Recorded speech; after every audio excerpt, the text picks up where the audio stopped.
capítulo 4,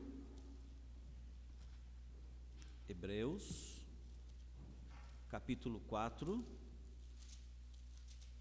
do versículo 1 ao versículo 7.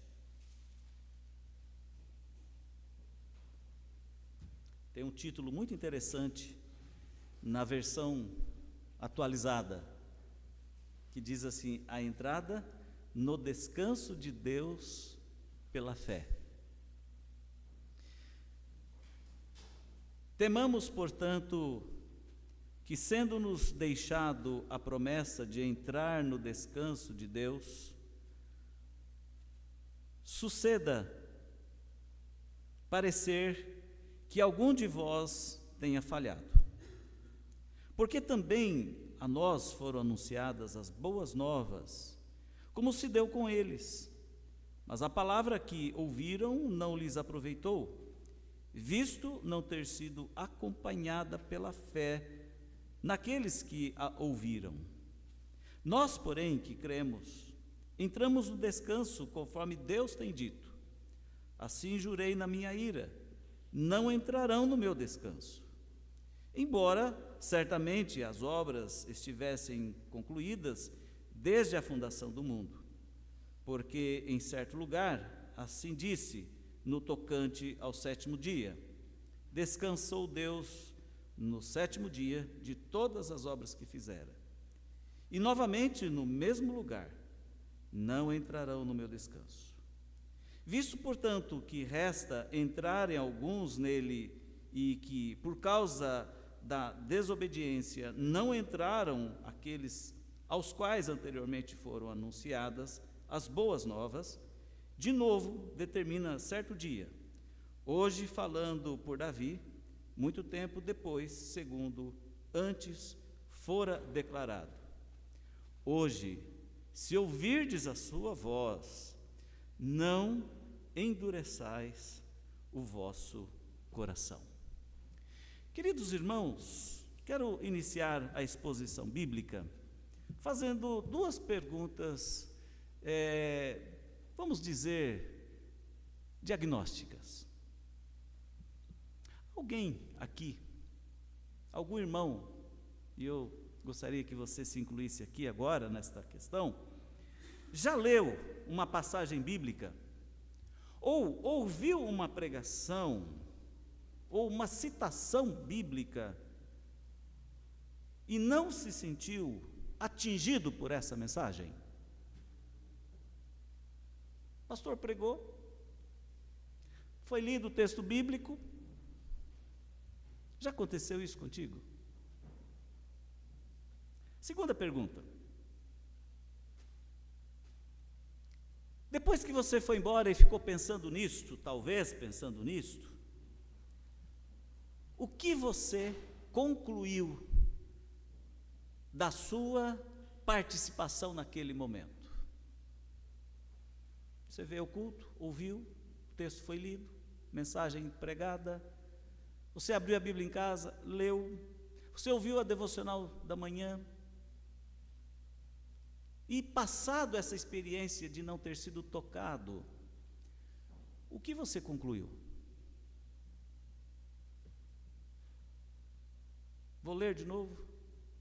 Vou ouvir a pregação de novo? Vou ouvir a mensagem de novo?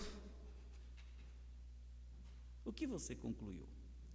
Meus queridos, essa passagem bíblica que nós lemos aqui, da Epístola aos Hebreus, esta mensagem, ela nos coloca diante de uma situação emblemática como esta, uma situação examinadora como esta, provavelmente uma situação vivenciada pelo crente, pelo frequentador da igreja ou pelo leitor da Bíblia. Ao passar por isto, não deve ser considerada uma situação normal, não deve ser considerada uma realidade para que isto continue acontecendo.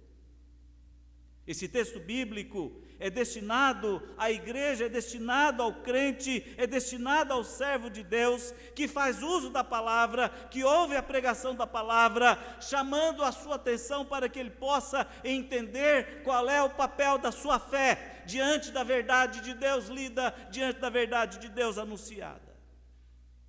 Vejo que o objetivo do escritor da Epístola aos Hebreus foi exatamente tocar os corações dos crentes, leitores desta epístola, ou recebedores desta mensagem, para que eles pudessem fazer uma rápida e importante avaliação da vida espiritual a qual eles estão tendo, a qual está caracterizando a realidade de suas vidas como crentes.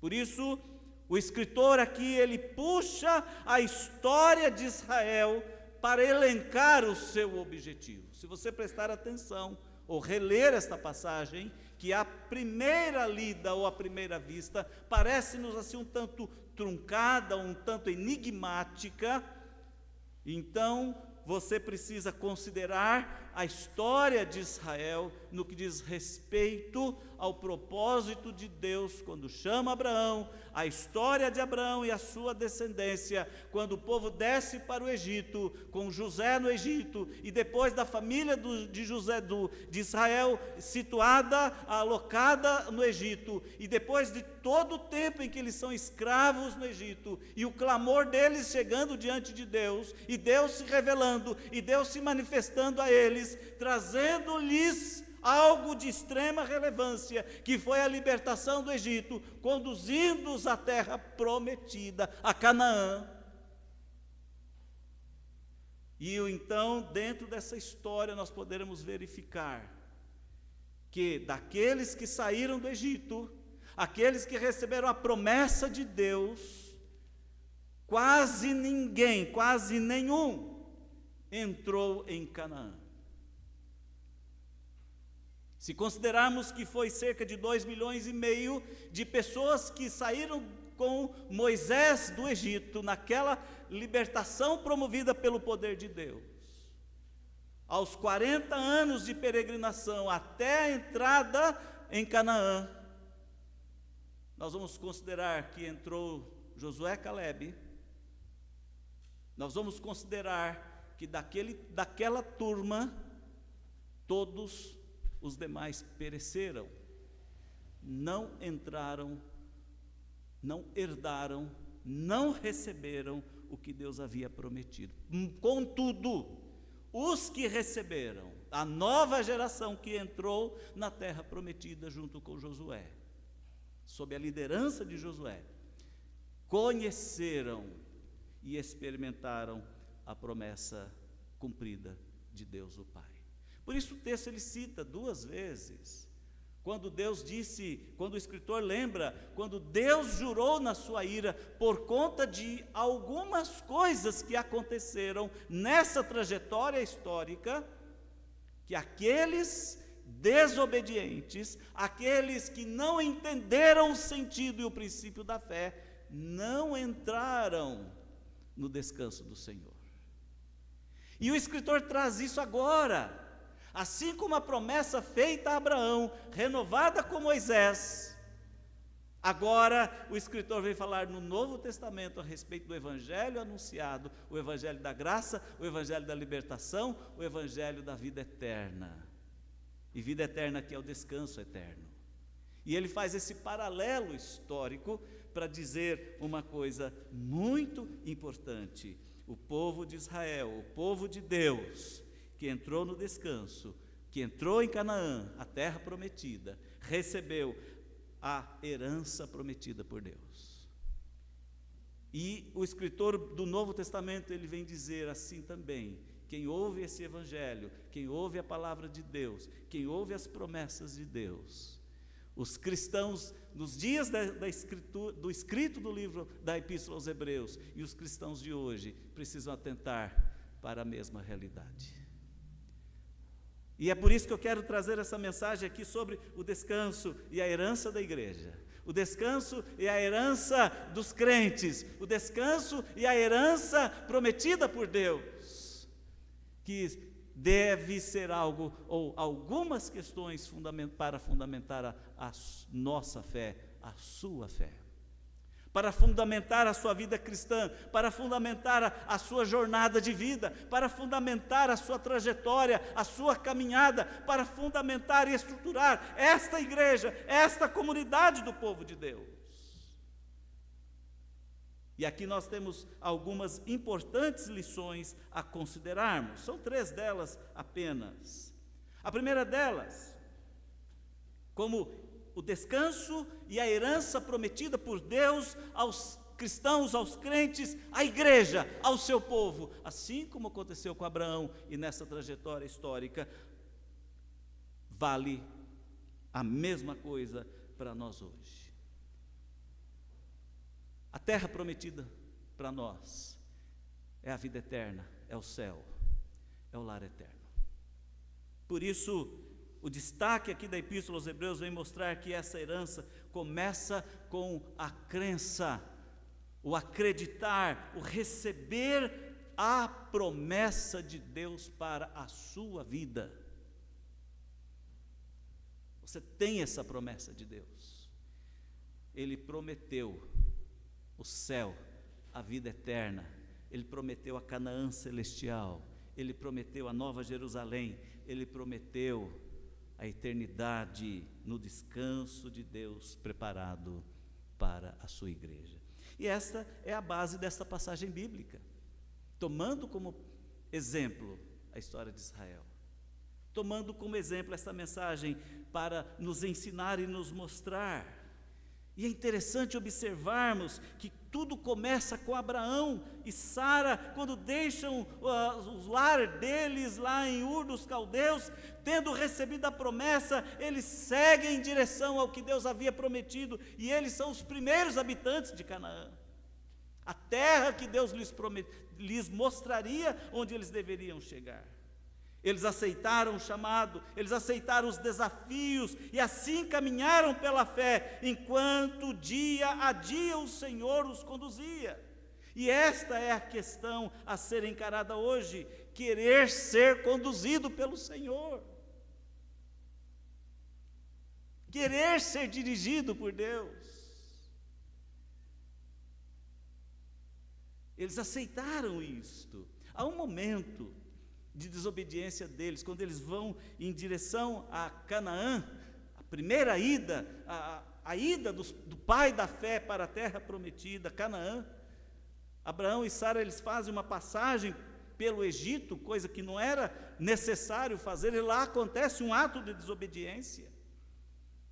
Quase que Sara e Abraão entram num enrosco terrível. É o livramento, é a graça, a misericórdia de Deus que vai mudar a situação deles e restaurar-lhes a oportunidade de continuarem a trajetória que eles tinham que seguir.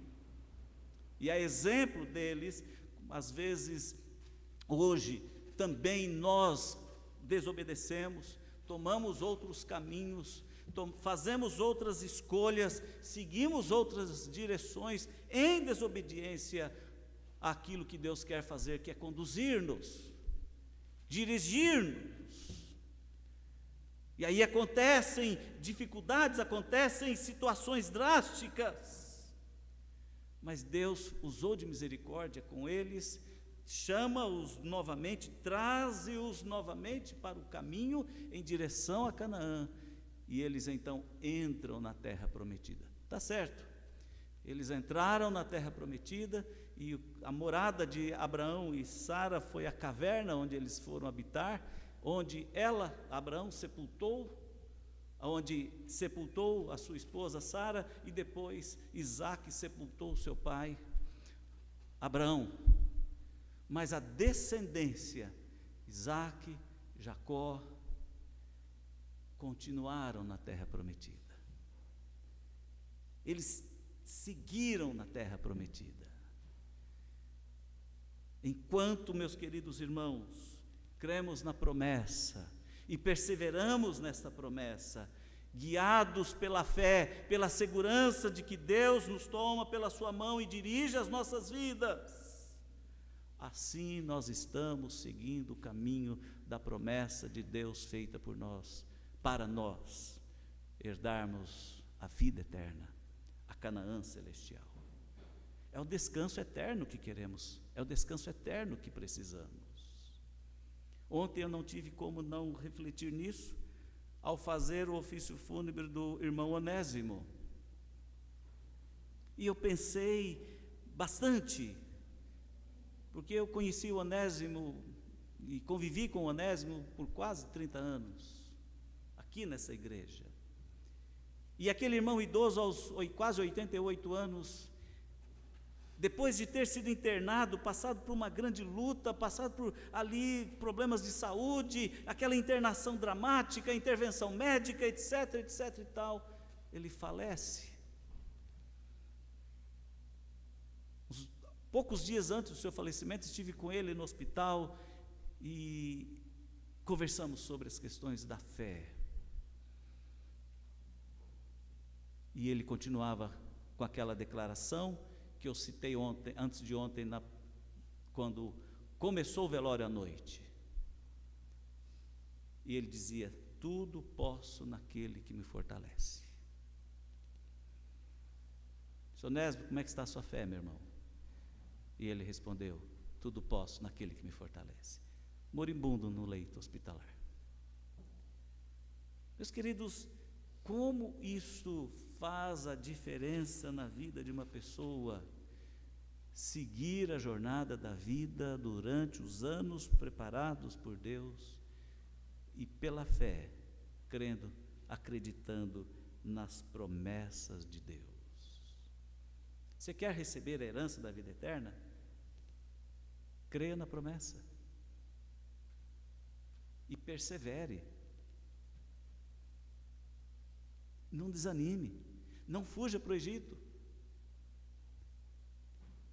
não se submeta a passar 40 anos de provação, mas tenha uma fé consciente, tenha a certeza e a segurança de que você está cuidando da sua vida, seguro na promessa divina de que você vai para o céu. Você crê nessa? Você tem segurança de que a herança prometida por Deus, que você vai recebê-la? Você tem essa segurança? Você está vivendo baseado nela? E está seguindo para chegar até ela? Segunda questão: se nós precisamos acreditar ao receber a promessa, acreditar nela e perseverarmos nela, as promessas, queridos irmãos, ainda precisam ser alimentadas pelo exercício da fé. E esse é o apelo do escritor aqui no texto: vivam pela fé. Porque se você não viver pela fé, você não está, de fato, se é assegurando na herança que Deus te prometeu dar. Exercite a fé. Quando Israel, na caminhada, e aqui já é depois da trajetória, quando eles voltam à vida já do velho Abraão, agora aqui é o Isaac já velho, é o Jacó já velho, agora José que desceu ao Egito, saindo de Canaã, indo para o Egito, e lá eles foram se alojar por conta da fome que tomou toda a terra, e eles foram lá para não morrerem de fome. E tem a história de José, que é um apêndice importante dessa história, dessa trajetória. Agora, quando eles a caminho, saindo do Egito e querendo ir para a terra prometida novamente, agora Israel com aquela multidão de pessoas, quando eles chegaram em Cádiz Barneia, eles poderiam ter entrado imediatamente na terra prometida. Era um trajeto muito curto.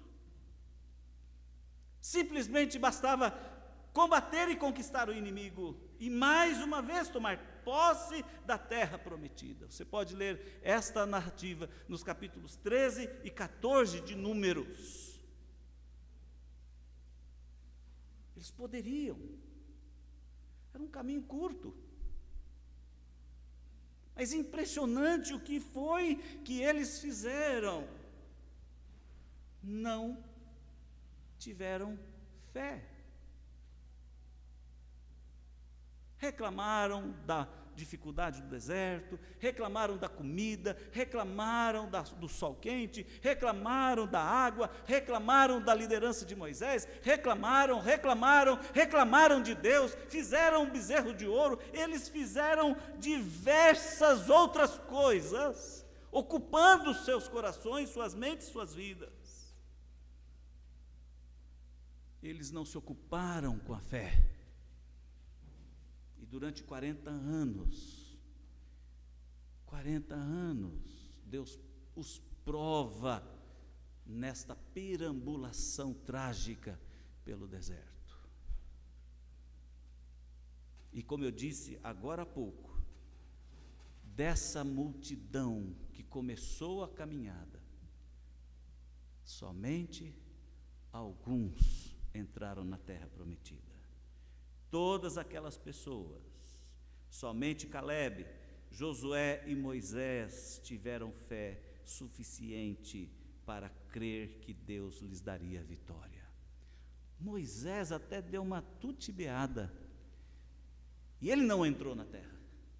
Ele viu a terra de longe, mas Deus o castigou por conta disto. Josué e Calebe entraram na terra prometida. Queridos, é preciso viver pela fé.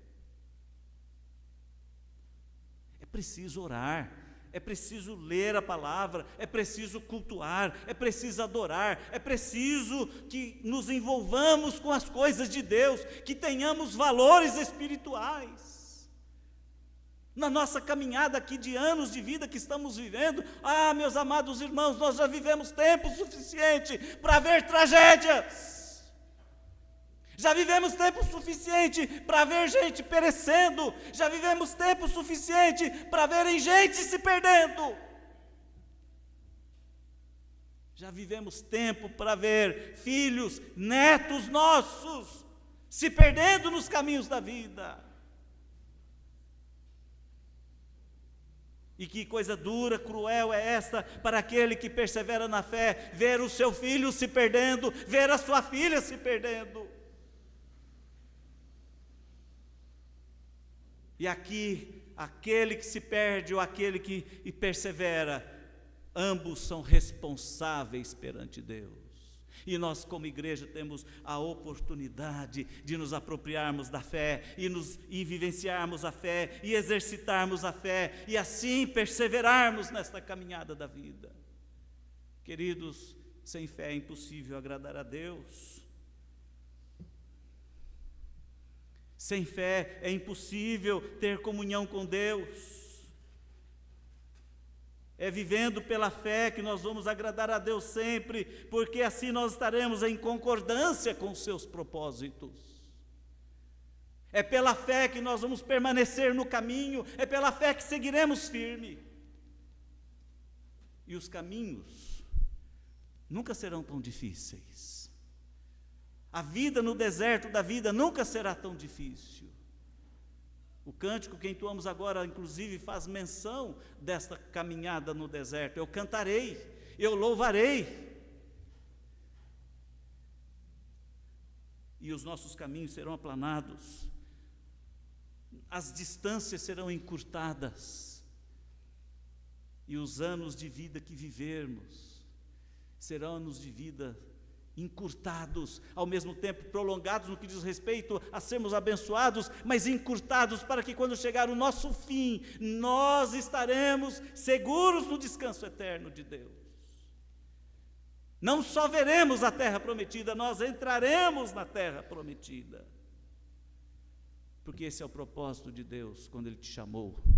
Assim como o propósito de Deus quando Ele chamou Abraão e chamou a sua descendência e depois chamou Moisés e chamou os seus filhos que estavam escravos no Egito, e o seu propósito em chamando homens e mulheres nessa trajetória histórica desses anos todos que nós estamos presenciando na história da humanidade. É preciso acreditar na promessa e é necessário viver pela fé de que essa promessa vai se cumprir. Eu posso ter aprendido errado na perspectiva de alguns, E eu espero que você se enquadre nisso e entenda que não foi aprendido errado. Nós cremos e recebemos Jesus Cristo pela fé, porque nós cremos nas suas promessas. E a promessa dele é de voltar para buscar a sua igreja. É de que os mortos em Cristo serão ressuscitados para a eternidade, para o céu. E gente e povos de todos os cantos, de todas as existências, de todas as épocas, serão levantados e entrarão no gozo eterno do Senhor, naquilo conforme Ele prometeu. Vinde benditos de meu Pai, possuir a herança que está preparada, que foi prometida.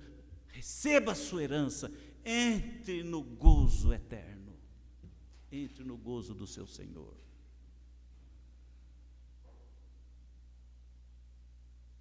Terceira e última questão. Esta fé, assim como aquela crença na promessa e a fé em Jesus Cristo, as pessoas, nós precisamos demonstrar isto pela nossa obediência. Recebemos a promessa e cremos nela. Recebemos a fé e vivemos pela fé. Agora nós precisamos demonstrar obediência. Sabe por quê? Porque a obediência ao Deus da promessa, ao Deus da fé, ao Deus da salvação, é a obediência que vai nutrir a nossa alma, que vai nos desviar dos erros. É a obediência que vai nos ensinar, é a obediência que vai nos dar amadurecimento, é a obediência que vai nos fortalecer, é a obediência que vai dar sustentação. Tempo que nós vivemos, o mundo em que nós nos encontramos, está cheio de controvérsias, está cheio de alternativas, está cheio disso e daquilo outro, e eu penso que nós estamos mais do que nunca precisando voltar os nossos olhos para a palavra a fim de obedecê-la. A fé, meus amados, a segurança nas promessas de Deus andam em consonância com a obediência a Deus. Abraão sai e vai. Moisés tira o meu povo do Egito e leva para a terra prometida. Pedro, apacente o meu rebanho, apacente as minhas ovelhas. Queridos amados irmãos, é essencial atentar para esta questão. Estamos obedecendo a Deus, o chamado de Deus, o mandado de Deus, a despeito dos nossos sentimentos, das circunstâncias à nossa volta, ou das consequências diante de nós, nós estamos dispostos a obedecer.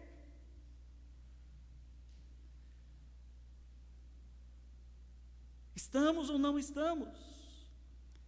Assim como o corpo sem espírito é morto, assim também a fé, e até mesmo ter vida religiosa, mas não tendo obediência, ou não sendo obediente ao Senhor, ao que Deus diz, a suposta fé, a prática religiosa, nada poderá produzir, nada poderá nos acrescentar. Por isso que obedecer é melhor do que tudo. Obedecer é melhor que tudo. Mas a igreja precisa fazer obras sociais, a igreja precisa isso, precisa aquilo, nós precisamos fazer, precisamos fazer muita coisa. Mas o essencial é obedecer. Nós precisamos obedecer. Não é obedecer a mim, não. Eu não sou juiz de você, não sou seu fiscal, não estou atrás da sua casa para saber o que você está fazendo, o que você deixou de fazer. O Senhor, Deus, tudo vê, Ele sonda os corações. E creio que diariamente nós devamos fazer a seguinte oração: ó Senhor Deus, vê se há em mim algum caminho mau, algum desvio do caminho para a terra prometida, e guia-me de volta, traga-me de volta, conduze-me novamente pelo caminho da vida eterna. Vê se há em mim algum caminho mau, vê se há em mim, Senhor, desobediência. Veja, Senhor, sonda e conhece o meu coração. Enquanto Israel caminhou pelo deserto desobedecendo ao Senhor, Enquanto Israel desobedeceu ao Senhor, eles foram perecendo. Famílias foram sendo desfeitas. E gente que tinha promessa, gente que recebeu o poder da fé, gente que podia estar ali, entrando em Israel, entrando na terra prometida, rapidinho, foram morrendo e perecendo. Tem tantos episódios narrados nessa trajetória, né? Da serpente no deserto, das doenças, a ira de Deus sobre o seu povo. Às vezes eu encontro irmãos que deviam fazer uma boa reflexão, mas infelizmente não fazem. A vida está uma tragédia, tudo está dando errado. Não estou falando de riqueza, de saúde, não. Pode até ser também, mas não é isso.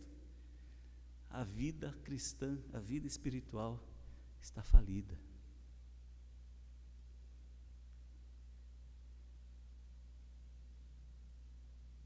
E em vez de perguntar para si próprios no que nós estamos falhando, no que estamos desobedecendo a Deus,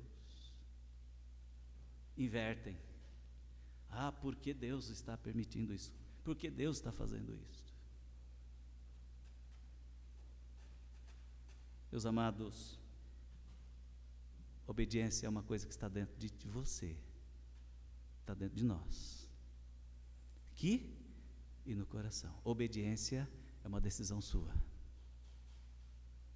Obediência é uma decisão minha, tanto quanto a desobediência.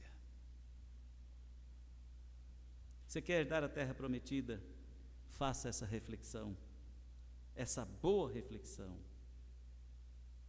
para verificar o que você tem conquistado, o que você tem realizado, se está valendo a pena, ou se é melhor viver com queixas, é melhor viver na fraqueza, na falência espiritual, na fragilidade, na fé sem substância, na crença sem consistência, na religião formal ou na religião vaga e sem sentido. Está valendo a pena?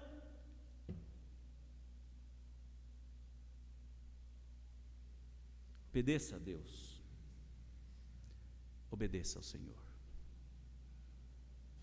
Então, a promessa da herança para a igreja, assim como a promessa da herança para Abraão e a sua descendência, passam por esses três aspectos. Precisa crer na promessa e aceitá-la. Precisa viver e exercitar a fé, para que essa promessa não fuja da sua mente, do seu coração, das suas mãos. E é preciso obedecer a ordem do Senhor e os ensinamentos do Senhor para seguir até o final. Eu termino esta mensagem lendo o Salmo 31, versículo 19. Como é grande a tua bondade, que reservaste aos que te temem, da qual usas perante os filhos dos homens, para com os que em ti se refugiam. Como é boa a graça de Deus, como é boa a bondade de Deus. É tão boa, é tão grande, que Ele fez as suas promessas imutáveis, que estão diante de nós hoje. A maior das promessas, entrar na Canaã celestial, a terra prometida, ir para o céu, melhor assim definido. Que você, meu amado irmão, que a nossa igreja, que esta igreja, essa comunidade, acorde enquanto é tempo. Nós não estamos vivendo e caminhando para o reino desse mundo terreno, nós estamos e precisamos entender que Deus nos chamou para os seus propósitos, para vivermos as suas promessas com fé e com obediência ao seu chamado. Então, chegará o nosso dia de morrer. Chegou do Onésimo, já chegou de muita gente, então chegará o nosso dia de morrer. E então veremos face a face a Cristo. E então receberemos ou não o que Ele nos prometeu. Deus te abençoe, querido. Deus abençoe a igreja. Deus abençoe sua família, para que você, sua esposa, seus filhos, seu pai, sua mãe, Deus abençoe-nos a todos para fazermos a caminhada rumo ao que Deus nos prometeu, vivendo pela fé, obedecendo ao seu chamado. Amém? Pai do céu, obrigado por esta palavra que teu servo, inspirado pelo teu Santo Espírito, escreveu aos crentes hebreus, onde estavam, ó Deus, precisando serem chamados para o retorno ao bom caminho, para compreenderem o que tinha acontecido com seus pais que desobedeceram no deserto, e agora sendo novamente chamados para o reino eterno. Assim, ó Deus, nós somos herdeiros desta palavra, desta mesma promessa, e permita, ó Deus, que a tua igreja aqui possa os teus servos, ó Deus, não se desviarem da promessa, não se desviarem da fé, e não se desviarem da tua palavra, do teu chamado. Mas antes, ó Pai, confirme a tua obra que já foi iniciada, para concluir a nossa jornada seguros em tuas mãos. Em nome de Jesus. Amém.